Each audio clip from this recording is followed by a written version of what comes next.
Olá! Já pararam para pensar como um simples engano, uma confusão, pode mudar completamente o rumo de uma história no mundo do direito? Pois é, hoje a gente vai fundo nesse conceito fascinante da defesa por erro, onde o que se passa na mente de alguém pode ser tão ou mais importante do que a ação que essa pessoa de fato cometeu. Para começar, vamos pensar numa situação bem do dia a dia.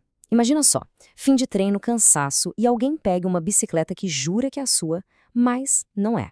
E aí, isso é considerado um crime? A resposta pode ser bem surpreendente. E foi exatamente isso que aconteceu com o João. Ele sai do treino, vê uma bicicleta preta igualzinha à dele e vai para casa. Dias depois, o que acontece? Uma intimação da polícia. Ele está sendo investigado por furto. Uma situação que, poxa, poderia acontecer com qualquer um, né? E agora fica a pergunta: o João é um ladrão ou ele só cometeu um engano? Bom, a resposta para isso está numa distinção super importante que o direito penal faz.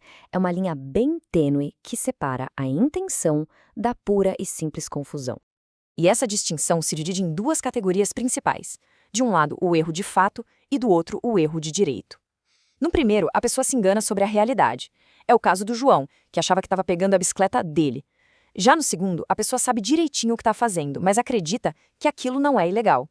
Ok, vamos mergulhar primeiro no erro de fato, usando o caso do João para entender como essa teoria toda funciona na prática. O nome técnico para o que aconteceu com o João é erro de tipo essencial. Parece complicado, mas a ideia é bem simples, na verdade. Ele teve uma percepção errada sobre um elemento-chave do crime de furto, que é a coisa alheia. Para ele, a bicicleta não era alheia, era dele. Simples assim.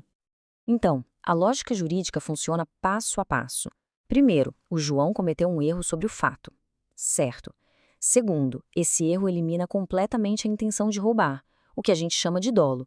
E aí vem a pergunta final: esse erro era evitável? Poxa, se as bicicletas eram idênticas, provavelmente não. E o resultado? Ele não é responsabilizado criminalmente. Agora a coisa fica mais séria. Vamos para um cenário de vida ou morte.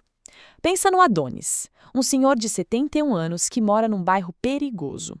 No meio da noite, ele vê um desconhecido no seu quintal e parece que está armado. A reação dele é se proteger. Só que aí vem a reviravolta. O tal invasor era só o vizinho, bêbado, que tinha se perdido. E a arma era só um objeto qualquer, que brilhou no escuro.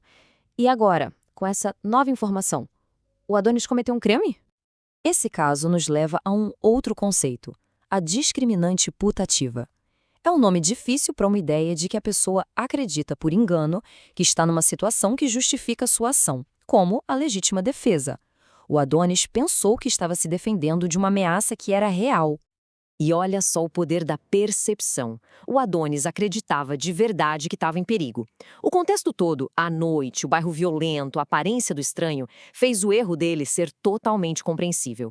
Para a lei, ele agiu com base numa realidade que, embora não existisse, parecia completamente real para ele. E por isso, ele fica isento de pena. Certo, agora vamos mudar de lado. E quando o engano não é sobre os fatos, mas sobre a própria lei? Imagine esse cenário. Um estrangeiro se muda para o Brasil.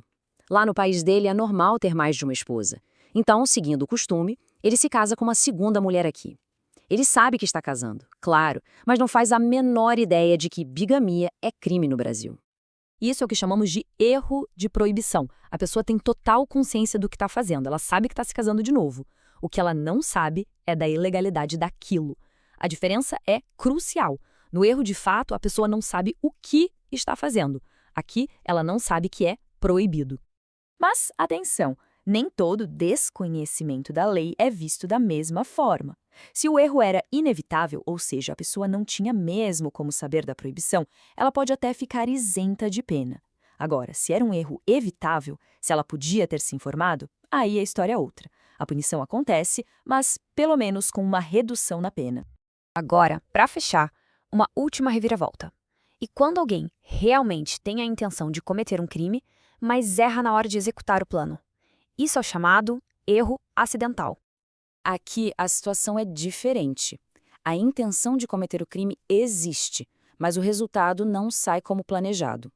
Seja por atacar a pessoa errada por engano, ou por ter a mira ruim e acertar um terceiro, a lei é bem clara. O que importa é a intenção original. A pessoa é punida como se o plano tivesse dado certinho. Vamos para um exemplo rápido para ficar claro. O Luiz quer matar o João. Ele atira, mas tem uma mira péssima e acaba acertando e matando a Maria, que só estava passando por ali. O que acontece com o Luiz? Ele é culpado por homicídio consumado. Simples assim. E o detalhe mais curioso é que na hora de definir a pena, a lei vai levar em conta as características do João, que era o alvo original, e não da Maria, a vítima que foi atingida por acidente. A pontaria ruim não apaga a intenção de matar. Então, de bicicletas trocadas a tiros que erraram o alvo, o que todos esses casos nos ensinam sobre como a justiça funciona. Acho que a grande mensagem é essa. A percepção, a intenção e o conhecimento são pilares tão importantes para a justiça quanto a ação física em si. No fim das contas, o sistema jurídico faz essa separação muito clara entre o corpo e a mente.